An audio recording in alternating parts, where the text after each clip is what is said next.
नमस्कार दोस्तों, कार्यक्रम सौगात में तव्हांजो हार्दिक स्वागत आहे दोस्तों। पंहिंजो घर छॾण, पंहिंजी ज़मीन छॾण दोस्तों ॾाढो ॾुखियो कमु हूंदो आहे ऐं सिंधियुनि उहो करे ॾेखारियो पंहिंजे देश जे ख़ातिर। ऐं हिकु दफ़ो उन ज़मीन खां उखड़ी करे वरी ख़ुशहाल थियणु तमामु ॾुखियो कमु हूंदो आहे ऐं सिंधियुनि उहो बि करे ॾेखारियो पंहिंजी महिनत सां ऐं सिर्फ़ु पंहिंजे पुरुषार्थ सां। ऐं हींअर असांजे साम्हूं, असां सिंधियुनि जे साम्हूं हिकु ॾुखियो कमु आहे पंहिंजी भाषा खे बचाइणु, पंहिंजी संस्कृतीअ खे बचाइणु। सॼे देश में घणेई संस्थाऊं आहिनि, घणेई पंचायतूं आहिनि, घणेई पत्रकार आहिनि, अख़बारूं आहिनि ऐं घणेई अहिड़ियूं शख़्सियतूं आहिनि जेके हिन कम में रुधल आहिनि। ऐं दोस्तों अॼु असां अहिड़ी ई हिकु शख़्सियत सां मुलाक़ात कंदासीं जेके इंटरनेट जे माध्यम द्वारा यंग जनरेशन यानी कि नई टहीअ में सिंधी भाषा जो ऐं सिंधियत जो प्रचार करे रहिया आहिनि ऐं उहा शख़्सियत आहिनि मिसिस आशा चांद। तव्हां सभिनी तरफ़ां, दर्शकनि जी तरफ़ां मां उन्हनि जो हार्दिक स्वागत थी कयां आशा जी।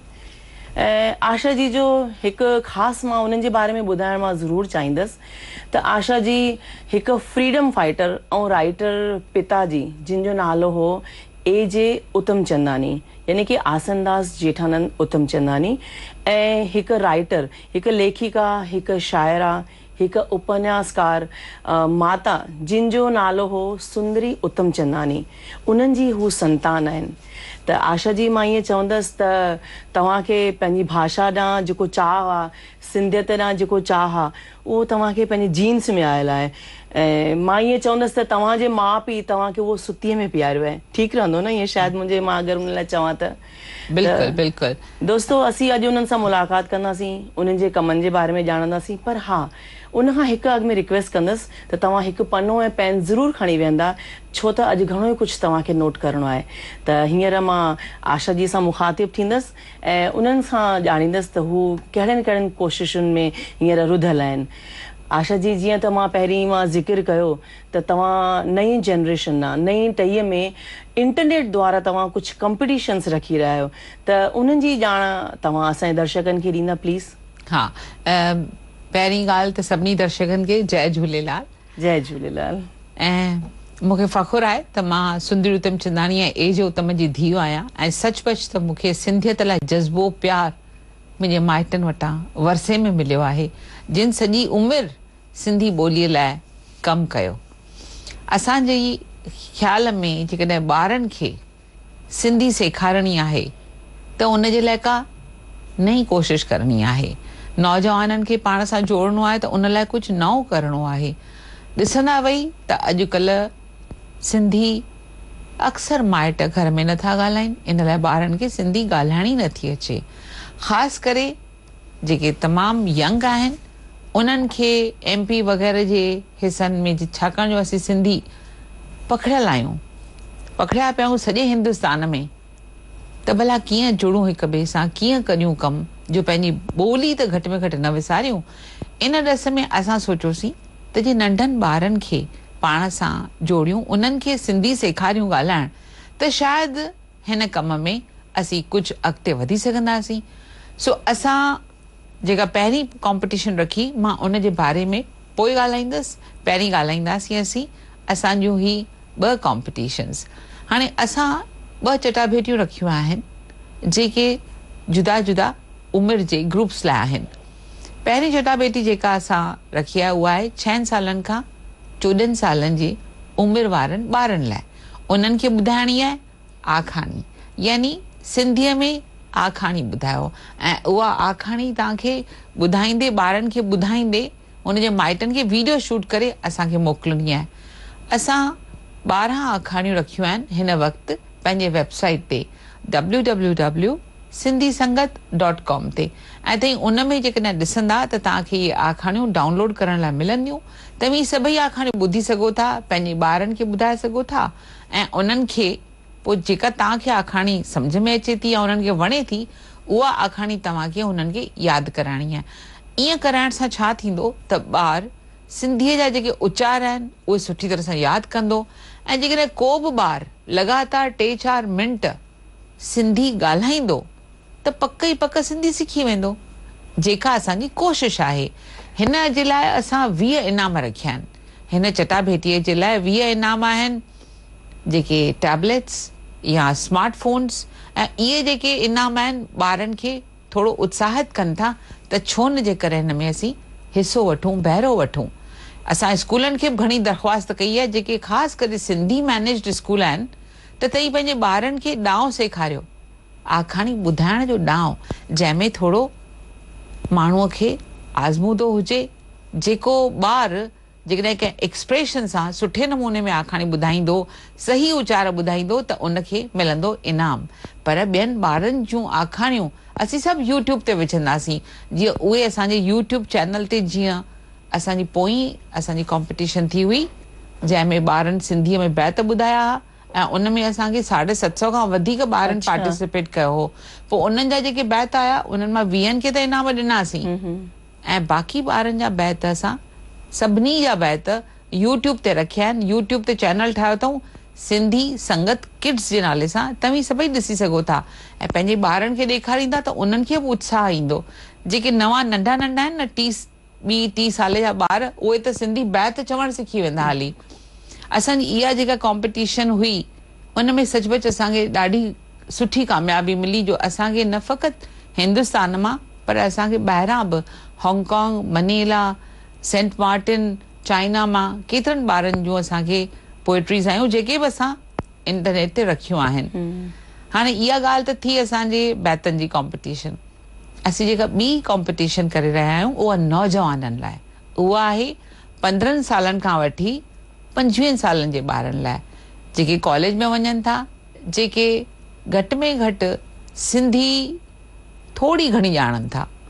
उन्हनि खे सिंधी घणनि खे ॻाल्हाइण बि नथी अचे, पर तॾहिं बि सिंधी ॼाणनि था, ऐं सिंधी हुजण जे करे हू घटि में घटि इहो कमु करे सघनि था त असां जेके सिंधी गीत ठाहिया आहिनि, उहे बि असां इंटरनेट ते पंहिंजे वेबसाइट ते रखिया आहिनि। उहे डाउनलोड करे उन्हनि मां जेको उन्हनि खे वणे, उन ते हू वीडियो शूट करे सघनि था, ऐं वीडियो ठाहिनि, एनिमेशन कनि, ऐं उहे वीडियोज़ असांखे मोकिलीनि। उहो बि ॾाढो सवलो कमु आहे, ऐं इन जे लाइ तव्हांखे ही हेठि ॾिनल वेबसाइट ते वञिणो आहे ऐं असांखे मोकिलणी आहे पंहिंजी वीडियो। दोस्तों, मूंखे उम्मीद आहे त तव्हां ज़रूरु इहे सभु नोट करे रखियो हूंदो, छो त तव्हां पनो ऐं पेन त खणी वेठा आहियो। ऐं हींअर असां कुझु सेकंड्स लाइ रुकंदासीं, हिकु ब्रेक लाइ, ऐं वरी असां तव्हां सां गॾु जुड़ंदासीं, त जुड़िया रहिजो असां सां गॾु।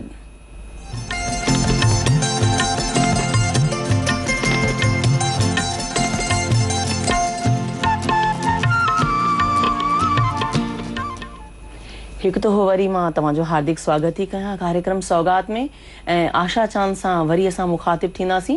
पहिरीं कॉम्पिटिशन थी हुई बैतनि जी, उहा रुगो 6 सालनि जी उमिरि वारनि ॿारनि लाइ हुई, ऐं हाणे जेके ॿई कॉम्पिटिशनूं आहिनि, उहे 6 खां 14 साल जी ॿारनि लाइ आहिनि। आखाणी ॿुधायो, ऐं उन जूं तारीख़ूं आहिनि 1 सितंबर खां वठी 3 सितंबर ताईं। उन्हनि खे असांखे पंहिंजा वीडियोस ठाहे मोकिलणा आहिनि, 1 सितंबर खां 30 सितंबर। That's right. हा, ऐं ॿी जेका असांजी कॉम्पिटिशन हली रही आहे, जेका 15 सालनि खां वठी 25 सालनि जे ॿारनि लाइ, जंहिंमें हुननि खे वीडियोस ठाहिणा आहिनि असांजे गीतनि ते। आशा जी, हिकु त ॿी मां जानकारी तव्हां खां ज़रूरु पुछणु चाहींदसि त काफ़ी टाइम खां तव्हां हिकु कोशिश में काफ़ी महिनत करे रहिया आहियो, ऐं उहा कोशिश आहे कि DD चैनल ते 24 कलाकनि जो सिंधी चैनल असांखे मिले, त उन जे बारे में असांजे दर्शकनि खे बि ज़रूरु ॼाण ॾींदा तव्हां। छा कजे, पंहिंजी ॿोलीअ खे कीअं हयात रखिजे, कीअं सभई सिंधी सिखनि, सिंधी ॻाल्हाइनि, इहो ई त वॾे में वॾो मसइलो आहे असां सिंधियुनि जो। त असां इन ॻाल्हि खे ख़्याल में रखी 2007 खां वठी कोशिश करे रहिया आहियूं। असां घणनि ई मिनिस्टर्स, IB मिनिस्टर सां मिलियासीं। दादा LK आडवाणी असांजो लीडर, चाहे श्री राम जेठमलाणी, श्री मनमोहन सिंह सां मिलियासीं, त मिस्टर मोदी सां मिलियासीं, ऐं उन्हनि खे रिक्वेस्ट कई अथऊं त असांखे पंहिंजो सिंधी चैनल हुजे। छो जो असीं सॼे भारत में पखिड़ियल आहियूं सिंधी। जे ॿोली सिखण जे लाइ हाणे त को स्कूल बि कोन्हनि, स्कूल बि सभु बंदि थी विया आहिनि हली। जे माण्हू ॿोली सिखे त कीअं सिखे, ऐं ॿोली जे ॿुधबी तॾहिं सिखबी। इन जे लाइ जे माण्हू सिंधी ॿोली सिखंदा त ज़रूरु सिंधी ॿोली पहिरीं ॿुधंदा तॾहिं सिंधी सिखंदा, न त कीअं सिखंदा। इन जे लाइ ज़रूरी आहे त असां वटि सिंधी चैनल हुजे जीअं नवां कलाकार अॻियां अचनि।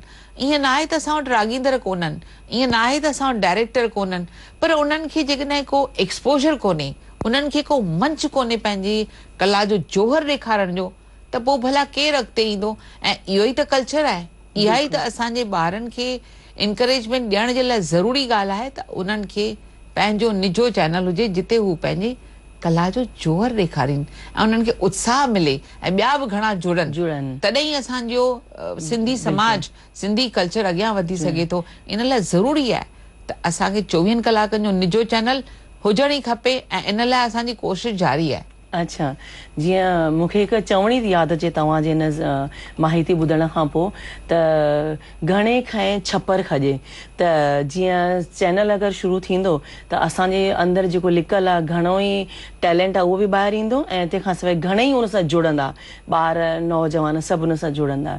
दूरदर्शन ऐं गिरनार जे तरफ़ां ॾाढो सुठो प्रपोज़ल 4-5 साल अॻु में मोकिलियो वियो हो, जंहिंमें बि ॿी टी कलाके जे हिसाब सां असां सिंधियुनि खे चैनल मिलणु खपंदो हो, पर हाणे उहा बि ॻाल्हि न बीठी। अंदरूनी ॻाल्हियूं सुञाणो कोन था, असांखे ख़बर कोन्हे। न पर आशा जी, जीअं मां पहिरीं बि चयो त सिंधियुनि हमेशह ॾुखियो कमु करे ॾेखारियो आहे, बिल्कुलु, त हे असां ॾुखियो कमु बि करे वठंदासीं, इहा ॻाल्हि बराबरि आहे।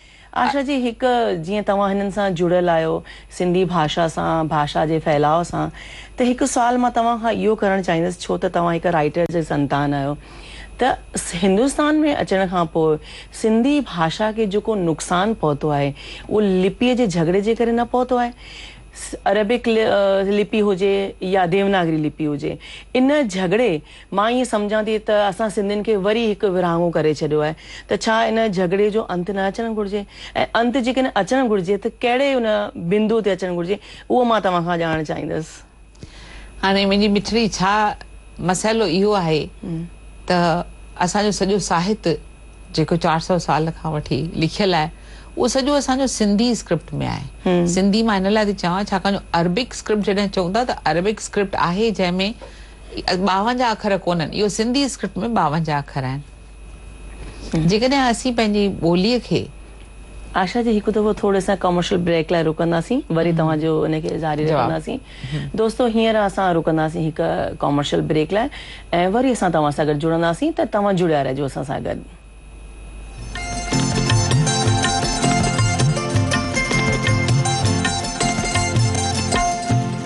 ॻाल्हि पे कईसीं त सिंधी ॿोली जंहिंजूं हाणे 2 लिपियूं थी वियूं आहिनि हली, ऐं Devanagari script and Sindhi script जंहिंखे मां चवां थी, जंहिंखे तव्हां अरबिक स्क्रिप्ट था चओ, उन ॿोलीअ जे करे, इन जे करे ॿोलीअ खे हानी रसी आहे, उन में को बि शक कोन्हे।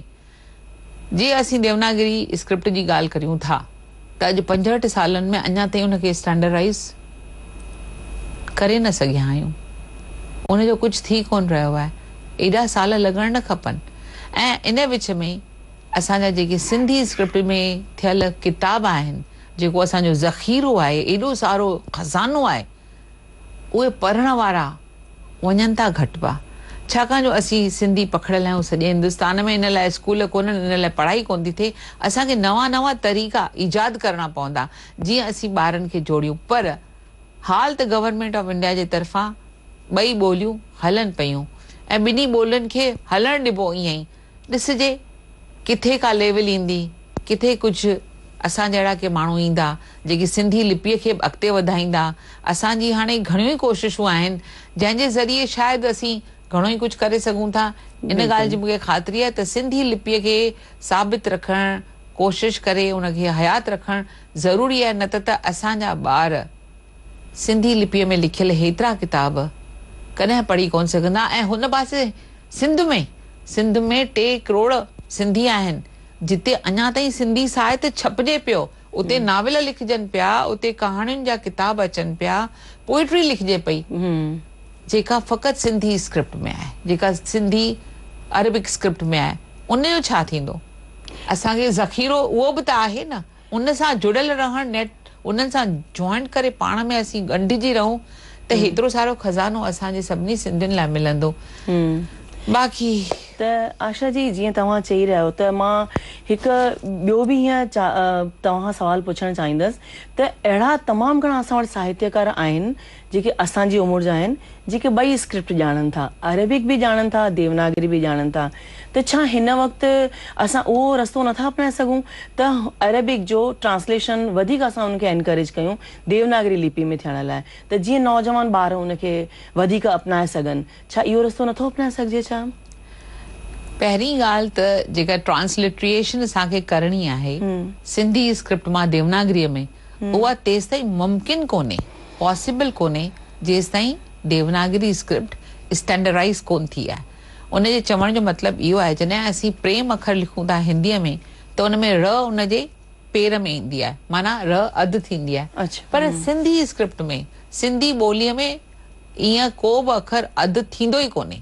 माना असांखे पहिरीं इन ॻाल्हि जो हल ॻोल्हणो पवंदो त उहे कहिड़े नमूने में विधा वञनि, स्टैंडर्डाइज थी वञे। ॿी ॻाल्हि, सचमुच त जेके नौजवान टहीअ जा के साहित्यकार आहिनि, के सुठा साहित्यकार ॻणण सां बि ताईं शायदि मुश्किल ॿुधाए सघंदा, तमामु के आङुरियुनि ते ॻणण जहिड़ा साहित्यकार आहिनि जेके हाणे पैदा थिया हुजनि। टी ॻाल्हि त जेके बि बुज़ुर्ग साहित्यकार आहिनि अॼु ॾींहं ताईं हुननि जा किताब ॻणे ॾिसो त हुननि सभु सिंधी स्क्रिप्ट में लिखिया आहिनि, देवनागरी स्क्रिप्ट में को हिकु अधु लिखियो अथनि, ऐं उहो बि घर में सभिनी जा थहा रखिया पिया आहिनि। कमला गोकलाणी असांजी ॾाढी वॾी लेखिका आहे ऐं उहा त हाणे अजमेर यूनिवर्सिटीअ में असांजी डायरेक्टर पिण आहे, छाकाणि उनजी चेयर बर्पा थी आहे। उन ख़ासि मूंखे स्टेटमेंट इहा ॾिनी, चई मूं जॾहिं देवनागरी में किताब छपाया त आशा वठण वारो केर बि न हो, पैसनि सां ख़रीद करण वारो केर बि कोन हो, ऐं फ्री में बि जे ॾिनासीं थे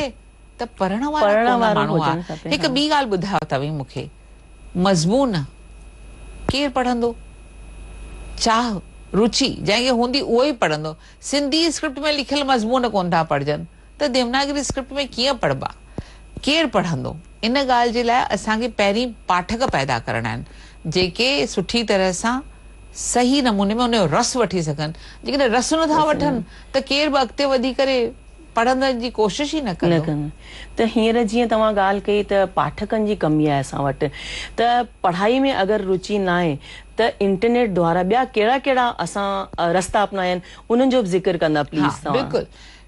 अॼुकल्ह जे ज़माने में ऑडियो बुक्स त एक्चुअली 1983 में असां कयासीं। मुंहिंजे मम्मीअ जा आखाणियूं असां सिंधी ही शहर ऐं ॿियूं आखाणियूं, उन खां सवाइ सिंधी लेखकनि जूं कहाणियूं असां उन मम्मीअ जा हुगाव नाले हिकिड़ो किताब पोएट्री जो किताब हो, उहे सभु पोएट्रियूं हुगाव उहे सभु उन जा नसरी नज़्म असां सीडी में प्रोड्यूस कयासीं। उन खां सवाइ डॉक्टर मोती प्रकाश जे आवाज़ में असां नारायण श्याम जी शाइरी ऐं शेख हयाज़ जी शाइरी जो हिकिड़ो ॿियो सीडी ठाहियो होसीं, उहो बि असां रिलीज़ कयोसीं। नाटक असां नंढा प्लेस, पंजवाणी साहब जो समाज सेवक नाटक ऐं ॿिया केतिरा ई नाटक असां सीडी में ठाहिया आहिनि। ऑडियो बुक्स अॼु जी ज़रूरत आहे, छो जो ॾिसो माण्हुनि खे पढ़ण लाइ वक़्तु बि कोन्हे ऐं हिन स्क्रिप्ट जे मामले में उहा बि नथी अचे। ऐं टी मेजर इशू इहा आहे त उहे किताब सचमुच दुर्लभ थी विया आहिनि, मिलनि बि नथा। अॼु असीं जेकॾहिं ॾिसंदासीं को किताब चाहियूं प्रोफेसर राम पंजवाणीअ जो त कोन मिलंदव। बहितर इहो ई थींदो त असांजो जेके गवर्नमेंट ऑर्गेनाइज़ेशन्स आहिनि उहे इन कम खे हथ में खणनि ऐं घटि में घटि ऑडियो बुक्स वॾे तइदाद में घटि उन्हनि खे हिमथाइनि त उहे असांजे साम्हूं अचनि। असां वेबसाइट ते रखिया आहिनि पंहिंजा इहे सभु किताब, साउंड क्लाउड आहे उन ते रखिया आहिनि, गीत तयारु थियनि था असीं उन्हनि ते विझूं था इंटरनेट ते फ्री डाउनलोड जे लाइ। ज़रूरी आहे तॾहिं इहे शयूं माण्हुनि ताईं पहुचंदियूं ऐं उहे सचमुच पढ़ंदा न त ॿुधंदा घटि में घटि। ऐं नेचुरली जीअं तव्हां पहिरीं चयो त जेसिताईं भाषा ॿुधबी न त ॻाल्हाए बि कीअं, उहो त बिल्कुलु ई तव्हां जाइज़ ॻाल्हि चई। ऐं मूंखे ख़्यालु आहे त तव्हां दुबई में बि कार्यरत आहियो पंहिंजी भाषा जे प्रचार लाइ, ऐं भारत में बि प्रचार इन लाइ तव्हां कार्यरत आहियो, तव्हां मशगूल आहियो। त हिंदुस्तान में इन खां सवाइ ॿियूं अहिड़ियूं कहिड़ियूं कहिड़ियूं मशगूलियूं थी रहियूं आहिनि जेको पंहिंजे कल्चर खे ज़िंदा रखण में थी रहियूं आहिनि, उन्हनि जे बारे में थोरो असांखे जानकारी ॾींदा, छो त तव्हां सॼे देश में उन्हनि सां जुड़ियल आहियो। तव्हां हाणे हीअं आहे न त असां दुबईअ में, मां रहंदी दुबई में आहियां, अधु वक़्तु दुबई में अधु वक़्तु हिते हिंदुस्तान में, त उते असीं हर साल सिंधी प्रोग्राम कंदा आहियूं जंहिंमें असीं हिंदुस्तान मां आर्टिस्ट खे घुराईंदा आहियूं ऐं सिंध मां ब आर्टिस्टनि खे घुराए हिक ई मंच ते प्रोग्राम कंदा आहियूं। इहो गुज़िरियल 16 सालनि खां वठी हली रहियो आहे। असां सिंधी संगत हिकु संस्था शुरू कईसीं जंहिंजो नालो रखियो डॉक्टर मोती प्रकाश एज अ सिंधी संगत। इहा NGO आहे जेका सिंधी ॿोलीअ खे जो प्रचार करे रही आहे, सिंधी ॿोलीअ खे इंटरनेट ऐं मीडिया जे हवाले सां कम करे रही आहे। हाणे हिते जेको हिंदुस्तान में ॿिया कम थी रहिया आहिनि उन में केतिरा सेमिनार्स वग़ैरह थी रहिया आहिनि, जिन में सेमिनार करण जे लाइ जेके बि राइटर्स अॻियां अचनि था उन्हनि खे कयो वञे, उहे अची करे हिसो वठनि था, या त वरी के प्रोग्राम्स थियनि था, कल्चरल प्रोग्राम थियनि था जंहिंमें अनिला सुंदर जहिड़ियूं असांजी नृत्यांगनाऊं कलाकार अॻियां अचनि थियूं या गायक कलाकार अॻियां अचनि था। बाक़ी ॿिए क़िस्म जूं एक्टिविटीज़ हिते थियण थोड़ी मुश्किल आहिनि। असां जेको कमु करे रहिया आहियूं उहो लर्न सिंधी जे हवाले सां करे रहिया आहियूं। 2003 में असां ठाही हुई हिकु CD ROM, अचो त सिंधी सिखूं, ऐं उहा दादा जशन वासवाणी पंहिंजे कर कमलनि सां उनजो महूरत कयो हो।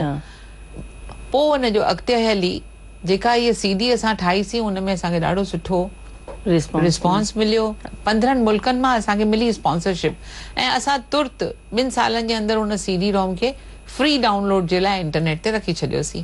हाणे 3 साल थिया आहिनि त असां उनजो वेबसाइट ठाहियो आहे www.learnsindhi.com ते उते CD ROM बि सॼी डाउनलोड करे सघो था, या त वरी इंटरनेट ते तव्हीं उहा ॾिसी करे सिंधी सिखी सघो था। हाणे असां ठाही आहे Sindhi app, learn Sindhi app. ज़मानो आहे मोबाइल जो, यानी मोबाइल ते असीं जेकॾहिं ॿारनि खे नौजवाननि खे अहिड़ी शइ ॾींदासीं जेका उन्हनि खे सचपच मनपसंद दिलि सां छिके, उहा आहे असांजी लर्न सिंधी ऐप। ऐं उहा तव्हीं जे पंहिंजे एंड्रॉइड ते या iOS ते डाउनलोड करे सघंदा, या फ्री ऐप त सिंधी सिखी सघंदा। दोस्तों तमामु सुठी जानकारी तव्हांखे मिली, ऐं मां आशा जी मां असांखे जेका मिली, मां माइट जेके आहिनि उहे पंहिंजे ॿारनि खे ज़रूरु उत्साहित कंदा हिकु सिंधी सिखो, लर्न सिंधी उन ऐप द्वारा, उन द्वारा इंटरनेट द्वारा ॿारनि खे जोड़ींदा। ऐं जेके मुंहिंजे साम्हूं असांजे साम्हूं नौजवान ॿार वेठा आहिनि उन्हनि खे मां ज़रूरु चवंदसि त तव्हां इन में ज़रूरु तव्हां इन्वॉल्व थींदा ऐं तव्हां सुठे नमूने पंहिंजी सिंधी, पंहिंजी मातृभाषा खे जल्दी कैच करे वठंदा। ऐं मां तव्हां त सभिनी जी तरफ़ां मां आशा जी जो आभार मञींदसि, धन्यवाद तव्हांजो। ऐं दोस्तो हिकु ख़ासि ज़िक्र इहो बि करणु चाहींदसि त हीउ प्रोग्राम असांजो सिंधी सौगात प्रोग्राम हर मंगल ते मंझंदि जो 12 बजे ऐं राति जो 11 बजे ईंदो आहे। हाणे जीअं तव्हां ॾिसी रहिया आहियो राति जो वरी इहो 11 बजे रिपीट थींदो, त ज़रूरु ॾिसंदा ऐं ॿियनि खे पिणु ॿुधाईंदा इहे सिंधी सौगात जे बारे में। ऐं हींअर हिते असां हीउ प्रोग्राम पूरो था कयूं, वरी तव्हां सां मुलाक़ात थींदी हिकु नए विषय सां गॾु। इन ताईं तेसिताईं तव्हां असांखे इजाज़त ॾींदा। धन्यवाद। जय झूलेलाल। जय झूलेलाल।